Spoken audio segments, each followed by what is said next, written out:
Bom dia, família de Deus. Bom dia. Bom dia também para você que faz parte da nossa família, né? E que bom é ter uma família de Deus que nós podemos sempre confiar, nós podemos sempre abrir o nosso coração, porque sempre tem uma palavra de paz para nos transmitir. Bom dia, queridos. Bom dia para você que está em casa. Que prazeroso, que grandioso é você estar diante da majestade do céu com o coração muito agradecido pelas coisas que Deus fez e fará por nós. Durante a noite, enquanto nós estávamos dormindo, o Senhor Deus estava nos protegendo, estava conosco. Como Deus é amoroso, né? E o estudo de hoje, que está fabuloso, tremendamente, vemos de como Deus é poderoso em nos salvar e está envolvido conosco. Que nesta manhã, você que está aí do outro lado, você possa ouvir o grande convite que Deus tem para você. Eu tenho certeza absoluta que o Espírito Santo vai tocar o teu coração pela graça e poder do Senhor. E quão bom, né, é estarmos na presença do Senhor e estudar a palavra do Deus eterno. Amém. Nesse momento, para nós darmos início a esse momento tão especial que é poder estar diante do Senhor Deus, eu convido você que está em casa e o pessoal que está aqui na Escola de Profeta para que nós possamos ajoelhar e falar com Deus eterno. Vamos ajoelhar e falar com Ele?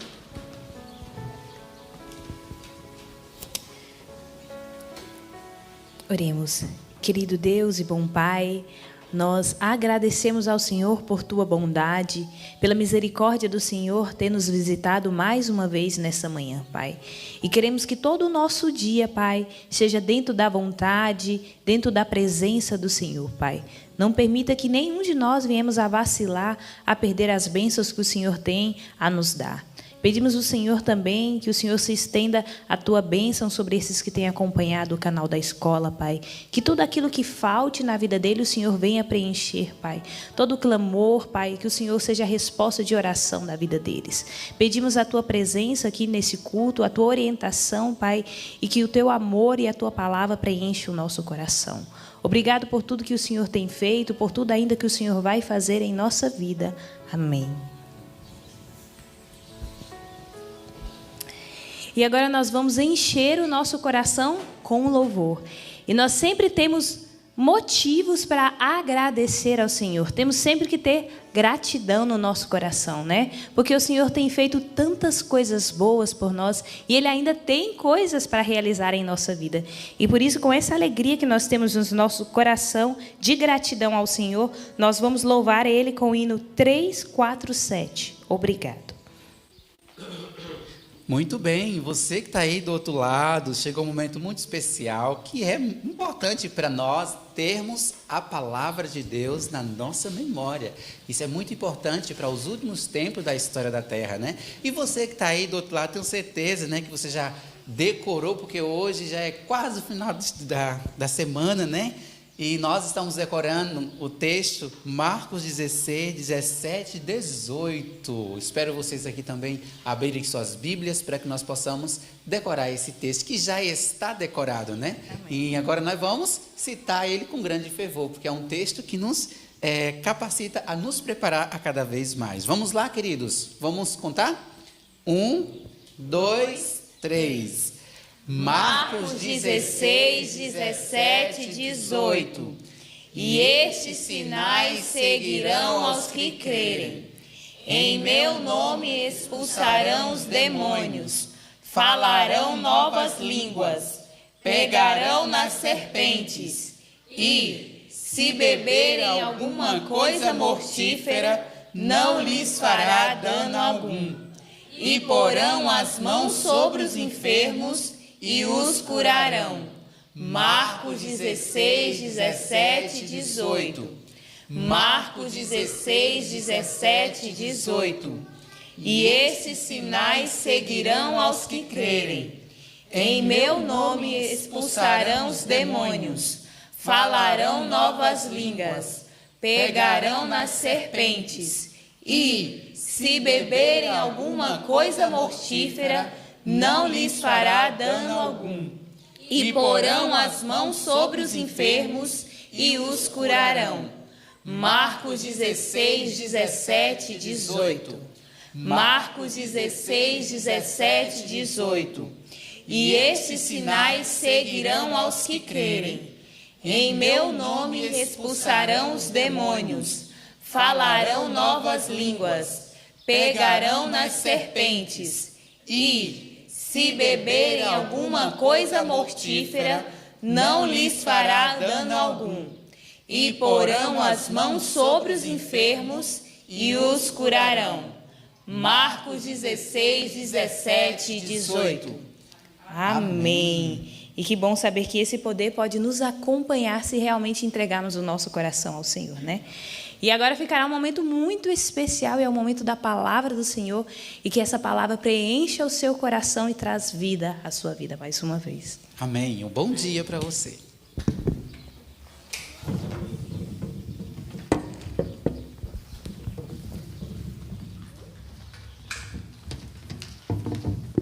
Bom dia. Bom dia. Vocês dormiram bem? Bem, graças a Deus. Amém. E vocês que estão em casa, dormiram bem, estão animados pela graça e poder de Deus para fazer dar certo esse momento, para começar bem o dia, para diante de Deus ter certeza absoluta que você recebeu o que precisa, que está no caminho certo para que o Deus eterno faça em você tudo aquilo que Ele pensou, que Ele decidiu ao te fazer acordar nesse dia? É a nossa chance agora. Vamos abrir a nossa Bíblia? Abra sua Bíblia em Salmos 63. Salmos 63, por favor. O ano bíblico é uma chance que a gente tem, que privilégio que temos. Ano bíblico. Faça planos você e a sua casa de nunca deixarem de fazer ano bíblico até Jesus voltar. Esses dias serão lembrados para sempre, esta oportunidade que a gente tem de fazer deste momento, um momento de estudo, de busca da palavra de Deus, é chance, é oportunidade. E nós devemos fazer disso um hábito, que a gente não consiga ficar bem se não buscar este momento com Deus. Ano bíblico, que chance poderosa. É onde durante um ano a gente estuda a Bíblia inteira junto com o espírito de profecia. O que Deus deixou escrito na palavra e o que Ele inspirou a senhora White a nos explicar sobre a Bíblia. É, na verdade, uma das grandes chances que nós temos de fazer funcionar. E no dia de hoje, nós não podemos deixar de falar sobre a maneira com que Davi, no momento de sua dor, de sua angústia, de seu aperto, a maneira como ele agiu. Gente, vou explicar uma coisa a vocês. Quando você ora, se torna adventista, se torna cristão, faz ano bíblico, busca o Senhor, estuda, o seu problema, ouça bem, você não se torna com menos problemas. Você continua com dificuldades e às vezes até mais. A única diferença é que você agora sabe como enfrentar problemas. O Deus eterno te ajuda a enfrentar problemas. Davi era um homem que buscava a Deus de uma forma tremenda. Ele tinha poucos problemas? Muitos problemas. Mas ele tinha problemas tremendos. O diabo o açoitava de todas as formas. Como ele era perseguido, mas o jeito de enfrentar o problema é que fez a diferença na vida de Davi. E ele tinha algumas certezas. É claro que eu preciso explicar uma coisa para vocês, que não foi da noite para o dia que Davi teve diante de Deus um posicionamento correto. Ele foi aprendendo. Muita coisa que Davi fez e viveu não era o correto. Sim ou não? E ele foi aprendendo, assim é conosco. Mas ele foi aprendendo porque ele não deixou a mão do Senhor. E a gente vê isso, que coisa tremenda. Olha o que ele fala no Salmo 63, verso 4 e 5, diz: eu te louvarei enquanto viver, e em teu nome levantarei as minhas mãos. A minha alma se fartará como de tutano e de gordura, minha boca te louvará com alegres lábios. Na minha cama, lembro-me de ti, medito em ti nas vigílias da noite, porque tu tens sido meu auxílio. Canto nas sombras das tuas asas. Olha que coisa linda. Olha para cá, deixa eu dizer uma coisa a vocês. Há uma angústia que nos leva a acordar no meio da noite para orar, e acordar orando. Isso já te aconteceu? Sim ou não? De você dormir orando, acordar orando, de você perceber que há algo em você que te instiga a orar, que te pressiona a orar, e não é só o problema. Não é só o problema que deve te levar a orar. É a vontade de estar com o Senhor, de buscar a Deus, de falar com Ele, que você percebe que a sua mente quer o Deus eterno. E é isso que Davi tenta mostrar aqui, que embora ele tivesse com problemas e dificuldades, é isso que ele ia buscar. Ele disse, mesmo que os inimigos formem maus intentos contra mim, eu busco a Ti, eu quero o Senhor. E olha o que ele diz no Salmo 65, verso 2. Ó Tu que ouves as orações, a Ti virão todos os homens. Você entende que Davi acreditava que Deus ouvia as orações? Sim ou não? E essa é uma verdade. Creia nisso, confie nisso. Você está passando por angústias, misérias e problemas? Deus não é uma máquina de responder pedidos. O Senhor Deus nos ouve porque ama. Hoje pela manhã eu tive que mandar uma coisa para uma pessoa, que eu quero que você ouça isso aqui agora, para que você entenda a grandeza do que Deus pede, do que o Senhor Deus em sua misericórdia e em sua bondade é capaz de fazer. Olha isso daqui. Vou mandar para você agora, porque eu mandei para essa pessoa. Nenhuma oração sincera se perde. Em meio das antífonas do coro celestial, Deus ouve o clamor do mais débil ser humano. Mesmo todos os anjos cantando junto, Ele ouve o clamor de quem? Do mais débil ser humano. Sabem o que significa isso? Glória ao nome do Senhor. Demos aleluia diante de Deus. Essa é uma verdade e assim é. Senhores, já pensou no dia em que nós vamos estar na presença de Deus? Gente, como deve ser entrar nas portas do céu? Como são estas portas? Como é isso? Toda porta tem duas colunas, sim ou não? Presta atenção, né? Tem a coluna de início e de final e ela é aberta no meio. Agora imagine esses muros imensos que rodeiam a cidade de Deus, mas o céu, imagine, não tem tamanho. Como é isso, portas do céu? São portas onde não tem nada para ligar essas portas, mas você vai passar por elas. Vai conversar com os anjos, vai estar cantando junto com eles, vai estar envolvido nisso. Gente, quando eu paro para pensar, é grande demais participar de uma mesa com comida celeste, com as coisas ali. O Senhor Deus hoje, nessa parte tão grandiosa que Ele trouxe para nós da mensagem de Deus, abre a sua Bíblia em Mateus 22. Mateus 22 nos traz uma imagem de algo que Ele não só está preparando, como também há um preparo que o ser humano precisa fazer. Olha só, a parábola dos convidados para as bodas. Na meditação Recebereis Poder, que é a página 297 do dia 15 de outubro. Gravaram isso? Recebereis poder, 15 de outubro. Dá uma explicação muito poderosa sobre essa parábola. E eu queria que você gravasse isso. Gravou, Lucas? 15 de outubro da meditação Recebereis Poder. Você que está em casa, lembre-se disso. Se você tiver essa meditação, vai lá e pega. Pega agora para que você possa acompanhar a grandeza disso daqui. Eu vou ler para você o que a Bíblia diz.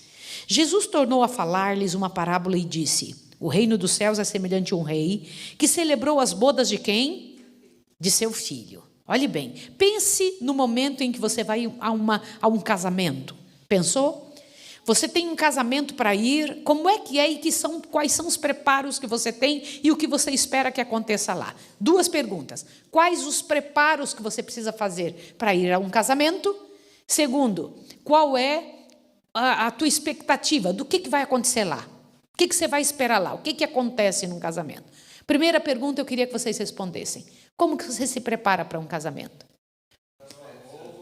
A roupa. Oi? Um presente. O que mais que você pensa? Desmarca todos os outros compromissos. Muito bem, Aninha, a gente faz isso. Sabe que é um casamento? Aqui tem vários casamentos, vai ter um esse ano, ano que vem. Para a gente arrumar as coisas, ajustar os casamentos, a gente pensa num monte de detalhes. Eu sei que vocês estão pensando na roupa e no presente. Lista de convidados, muito bem. Aqui, ó, não chegar atrasado. Que terrível é chegar atrasado, por isso que você desmarca os compromissos. Que mais? Pensem. Pois não. Os convites, isso. Eu estou falando com a Nádia todo o tempo, por causa do casamento deles, daqui a 2 meses e pouco, 3 meses, né? E eu tenho falado com ela, quantas pessoas, você tem certeza? Vamos ver todos os detalhes, aqui está uma lista que você tem que pensar, isso tudo tem que ficar pronto, tudo isso tem que ficar direitinho, porque nós temos convidados, precisa ajustar, você tem que falar com as suas madrinhas que roupa que é para vir, não é só cor não, mas que tipo de roupa para abençoar seu casamento, não pode ser qualquer roupa, tem que ser roupa que dignifique Deus, para que Deus esteja presente e não se afaste, e eu comento os detalhes, como é que vai ser a comidinha, o que a gente vai comer aqui, como é que vai ser a decoração, como é que vai ser todo o trabalho que faremos para funcionar seu casamento. Eu tenho falado isso com ela. Por que é importante fazer preparativos para um casamento? Por quê? Porque é uma ocasião única na vida de alguém, é especial. E quem vem para estar junto. O que alguém que vem para o casamento espera do casamento? Bora, vamos ser honestos agora. A melhor festa da vida dele, mas e você que é convidado, o que você espera? Uma boa recepção, o que mais?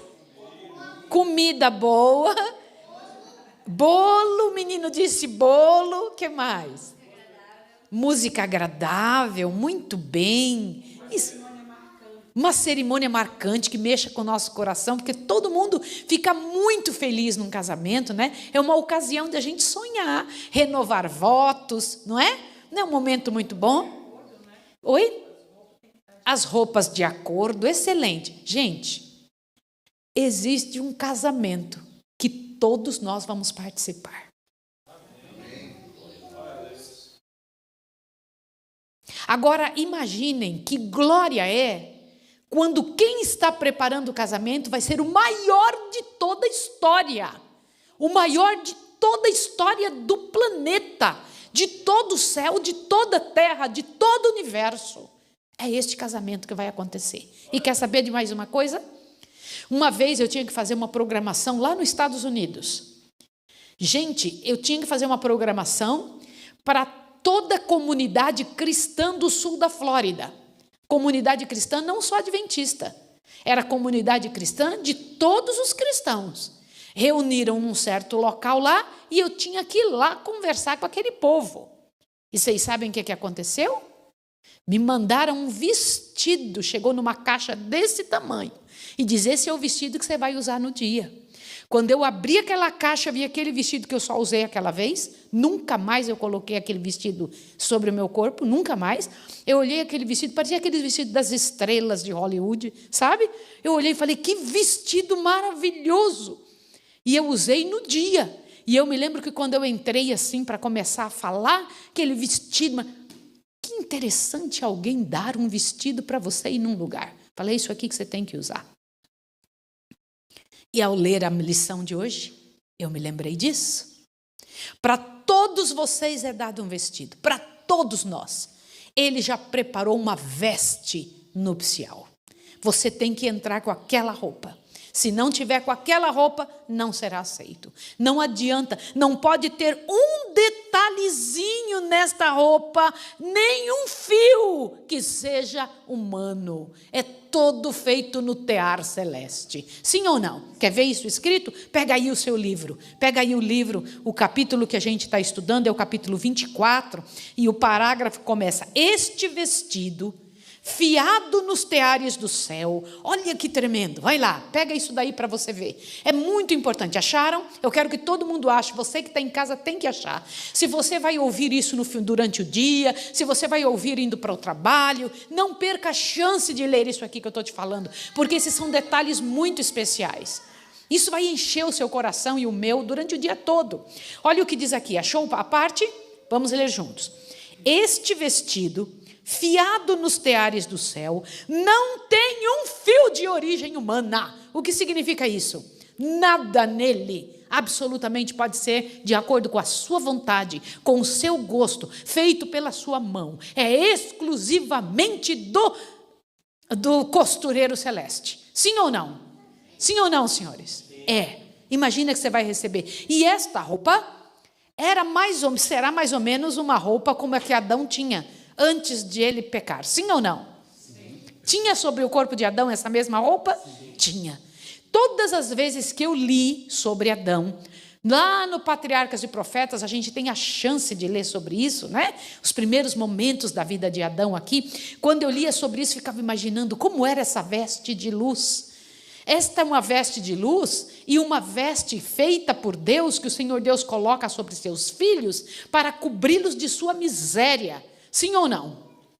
Sim ou não, senhores? Sim. E quando isto acontece, o Senhor Deus, pela sua graça, pelo seu poder, quando você veste, quando você aceita, você não está aceitando somente ser coberto, está aceitando ser liberto. Vamos falar juntos comigo? Você não somente é coberto, fala, você não somente é coberto, você é liberto. Você entendeu o que é vestir essa roupa? Não existe como você chegar contra a roupa. E o material que é dito aqui no 22 é o seguinte, vai lá, Mateus capítulo 22, eu preciso mostrar para você o que Deus disse. Deus disse assim, ó, Mateus 22, verso 3 agora. Enviou os seus servos para chamar os convidados para as bodas, mas estes não quiseram vir. Gente, que coisa terrível, né? Eram as bodas do Filho de Deus, e ele mandou chamar os convidados, e alguns fizeram o quê? Não quero ir. Gente, como é feio isso. Como é terrível dizer eu não quero. Depois enviou outros servos, recomendando, dizei aos convidados que já preparei o meu jantar. Meus bois foram cevados, já foram mortos, tudo está pronto, vinde às bodas, a comida está feita, vocês não querem vir, vamos achar outros convidados. O que aconteceu? Porém, eles, não fazendo caso, foram um para o seu campo, outro para o seu negócio. Cada um se ocupou de suas próprias coisas. O restante, apoderando-se dos servos, os maltrataram e mataram. O rei ficou com muita raiva, enviou o seu exército, destruiu aqueles homicidas e incendiou a sua cidade. Vocês sabem que isso aqui é o povo judeu, né? Vocês sabem que isso é o povo judeu? Aqui é o povo judeu. Tá. Então disse aos seus servos, o banquete na verdade está preparado, mas os convidados não eram dignos. Isso aqui me impressiona terrivelmente. Eu não quero ser uma pessoa indigna num lugar. Não quero. Olha o que mais diz aqui. Ide às encruzilhadas e convidai às bodas todos os que encontrardes. Apareceu na frente, faz o quê? Vem, convide para aquele lugar que estava preparado para os melhores. Convide os mais miseráveis para o lugar de quem? Daqueles que eram os especiais. Vocês entenderam? Olha que tremendo. Avante.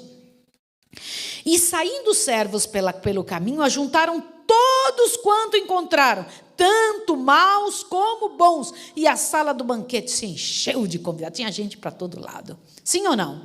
Mas para entrar ali, tinha que ser necessário uma coisa que um deles não usou. O que era? Verso 11. Mas quando o rei entrou para ver os convidados, notou ali um homem que não estava trajado com as vestes de núpcia. Deixa eu comentar uma coisa com vocês. Vocês já viram uma pessoa toda esfarrapada, que quando você limpa, arruma o cabelo, ajeita ela, dá uma arrumada, põe uma roupa de rico, ninguém nota que ela já foi pobre, miserável, mendiga. Já notaram isso? Vocês já viram esses programas que mostram mendigos que aparecem super bem arrumados? Isso vai acontecer com todos nós. Eu sei que vocês estão rindo, mas isso é verdade. É bem isso mesmo. Com todos nós vai acontecer isso. Todos os convidados ali dentro, nesta parábola, estavam bem bonitos, arrumados, cheirosos, porque quando você coloca aquela roupa, é a melhor de toda a história, é a melhor de todo momento. E ali estava aquela pessoa faltando um deles no meio, todo azarado, todo sujo, todo esbagaçado. E então foi perguntado para ele, o verso 12, perguntou-lhe, amigo, como entrastes aqui sem a veste nupcial? Ele, porém, ficou o quê? Por que ele ficou calado? Ele sabia que estava errado, mas principalmente por uma coisa, porque ele deveria ter vestido, mas ele não quis. Não é porque não lhe foi oferecido. Não é porque, de alguma forma, não lhe foi concedido. Esse vestido tinha sido feito para ele e dado a ele. Olha que coisa interessante. E o mais interessante é que nem era para ele, era para outros, mas estava à disposição dele. Os outros que não quiseram. Foi ou não foi? Sim ou não? Pensa isso. Eu não quis. É o caráter de Cristo. Sim ou não, senhores? Sim. É o caráter do Senhor essas vestes. É o caráter do Senhor essas vestes. Continua lendo nessa partezinha lá. Por favor, eu quero que você pegue. Vai lá dar uma lida. Onde a gente estava lendo no livrão. Pega lá. Pega seu livro. E veja o que o Senhor Deus diz aqui. Este vestido fiado nos teuros do céu, acharam? Não tem um só fio de origem humana. Em sua humanidade, Cristo formou o caráter perfeito e ofereceu-nos esse caráter. É dado para nós. Continua. Todas as nossas justiças são como o quê? Olha, tá bom, digamos que você faça tudo certo, que você seja a pessoa mais bondosa, meiga, doce, correta, maravilhosa, especial, que nada você faça errado e que você cometa toda a justiça, completa justiça. Isso para Deus é o quê? Trapo de imundícia. Por quê? Tudo que podemos fazer de nós mesmos está o quê? Vocês sabiam que até o nosso pedido de perdão é contaminado pelo pecado. A razão pela qual fazemos. O motivo pelo qual fazemos. Agora volta um pouco na informação e vá para esta parte que traz aqui, ó, o exame dos convidados do rei representa o julgamento. Sim ou não? Sim. Acharam isso? Volta um pouquinho nesse parágrafo que começa. O exame dos convidados pelo rei representa uma cena do quê? Julgamento. Acharam isso? Achem, por favor, que eu vou ficar esperando vocês acharem. Achou? Tá, eu preciso que todos vocês achem. Está no livro, no meu livro 310, no início da página. No de vocês eu não sei qual que é. Cinza está no 181, é o último parágrafo. 181, último parágrafo no livro cinza. Acharam?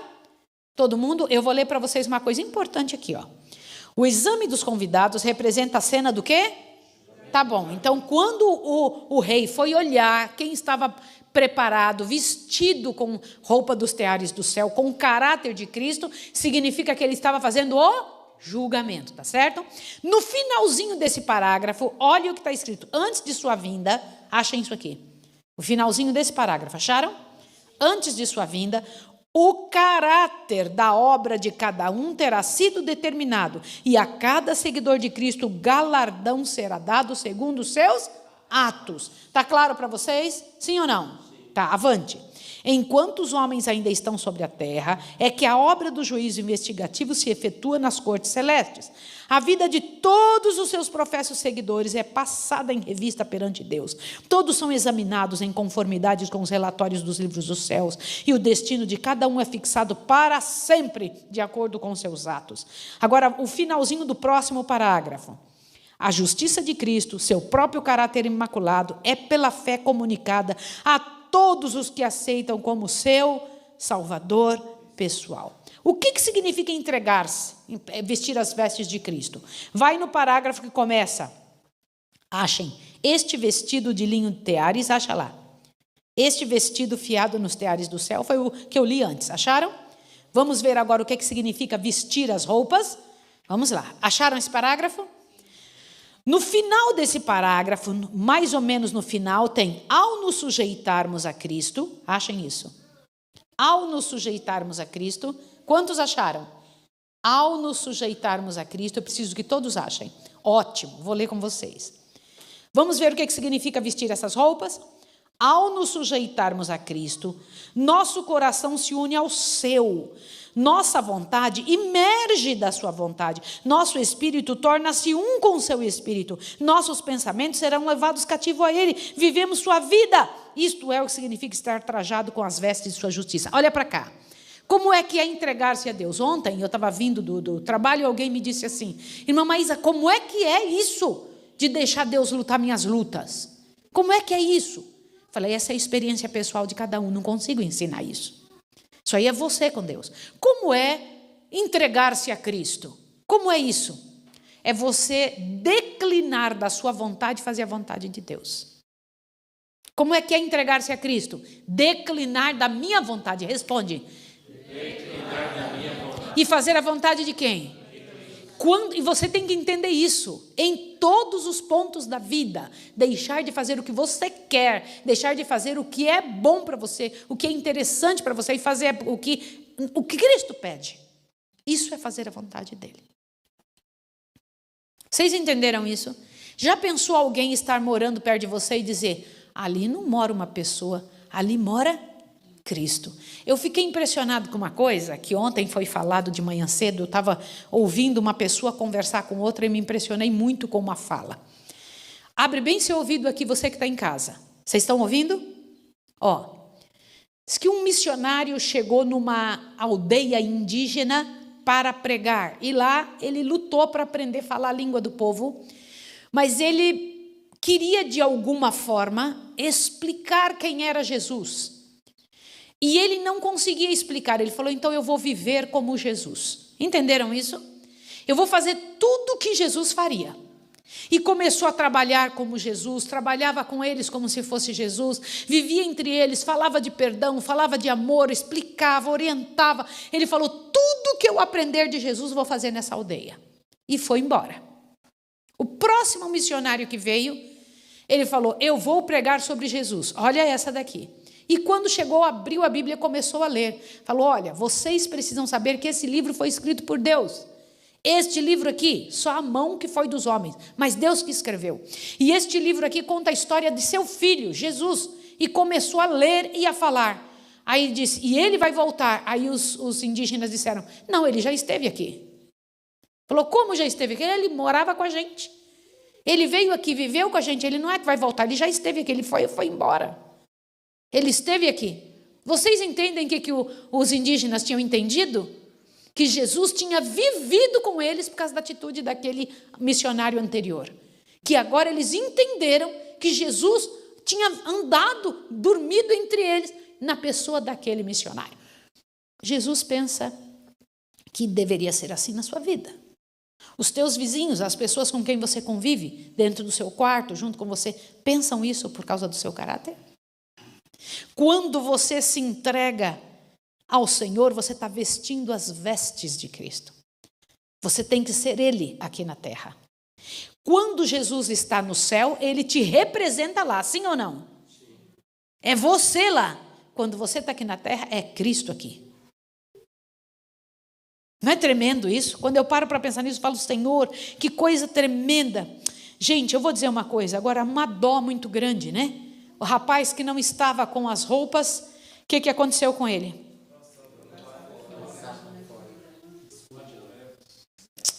Quando eu penso nisso, me dá uma dó muito grande. E eu não quero que essa seja a nossa situação. Eu não quero. Eu não quero. Infelizmente, existem pessoas que esperam vestir as vestes sem atos de abnegação. Tem como fazer isso? Não. Atos de abnegação. Ensinem seus filhos a abnegação. Não ensinem eles a serem satisfeitos nas suas coisas que pedem. Ensinem eles a serem abnegados. Nós temos hoje mais privilégios do que o povo do passado? Sim ou não? Eu achei tremendo o que a gente leu. Não é o que a gente vive dizendo sempre? Vamos lá, abra sua Bíblia no parágrafo que diz: as igrejas professas de Cristo nessa geração gozam de mais altos privilégios. Vamos lá, todo mundo junto, peguem essa parte. As igrejas professas de Cristo, achem. Acharam? Quantos de vocês acharam?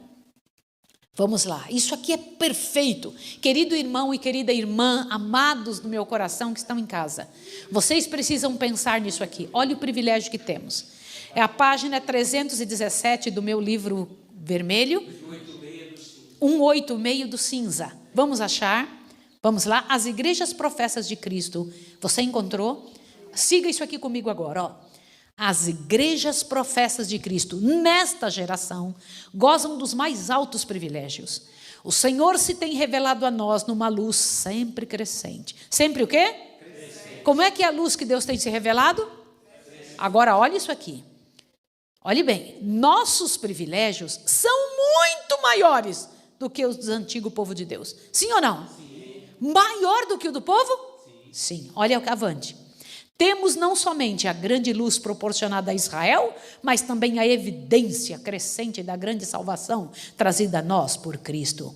Aquilo que para os judeus era um tipo e símbolo, é para nós o quê? Realidade. Olha que bonito agora. Eles tinham a história do Antigo Testamento, nós temos do Antigo Testamento e do Novo. Sim ou não? Avante agora. Temos a certeza de um Salvador que veio, um Salvador que foi crucificado, que ressurgiu e à borda do sepulcro de José proclamou: sou a ressurreição e a vida. Em nosso conhecimento de Cristo e de seu amor, o reino de Deus está posto no meio de nós. Cristo nos é revelado em sermões e cantado em hinos. O banquete espiritual é nos apresentado em farta abundância. O vestido de bodas, provido com infinito custo, é oferecido liberalmente a toda a alma. Pelos mensageiros de Deus, não são expostas à justiça de Cristo, nos são expostas à justiça de Cristo, a justificação, as excelentes e preciosas promessas da palavra de Deus, o livre acesso ao Pai por Cristo, o conforto do Espírito e a bem fundada certeza da vida eterna no reino de Deus. Que poderia Deus fazer por nós que não tenha feito em provar a grande ceia e o banquete celestial? Que mais Ele poderia fazer por nós? Tudo foi feito. Querido irmão e querida irmã que está hoje vivo, levante a sua cabeça e peça em abnegação diante de Deus: Senhor, me dá as vestes que já estão preparadas. Eu quero ela para a minha vida, eu necessito. E quem é que marca tudo isso nos livros dos céus? Os anjos ministradores. Louvado seja o nome de Deus. Eles são enviados para nós, né? E estes anjos, senhores, eles repelem os anjos maus, fazem um muro ao nosso redor, nos ajudando, porque os anjos maus fazem muro ao nosso redor para tirar a bênção do Senhor de nós, mas vêm os anjos celestes e vêm nos ajudar. Somos a razão da existência de todos o trabalho, a manifestação do trabalho de Deus no santuário celestial. Jamais Jesus precisaria ter entrado lá se não fosse por nossa causa. Quero que você saiba disso. Quer vestir as roupas dos teares do céu? Sim ou não? Sim. É nesta vida é que devemos trajar as vestes da justiça de Cristo. Olha lá, esta é a nossa única oportunidade de fazer um caráter para o lar que Cristo preparou para aqueles que obedecem os seus mandamentos. Você quer que isso aconteça com você? Sim ou não? Quer isso para a sua vida, querido irmão e querida irmã? É tua chance. Vamos pedir a Deus agora. Lembrando aquilo que eu li para vocês, olha bem, como é que você tem que lembrar o que eu mandei hoje para nossa irmã? Olha, nenhuma oração sincera se perde. Repete comigo. Nenhuma oração sincera se perde. Em meio das antífonas do coro celestial, Deus ouve o clamor do mais débil ser humano. Deus ouve o clamor do mais débil ser humano. Você ouviu isso? Deus vai ouvir você agora. Mesmo que todos os anjos estejam cantando, Ele vai ouvir a sua voz no meio das vozes. Quer isso? Peça a Deus: Senhor, faz isso em mim. Faz isso na minha vida. Me dá, Senhor, em nome de Jesus. Vamos ajoelhar, vamos lá.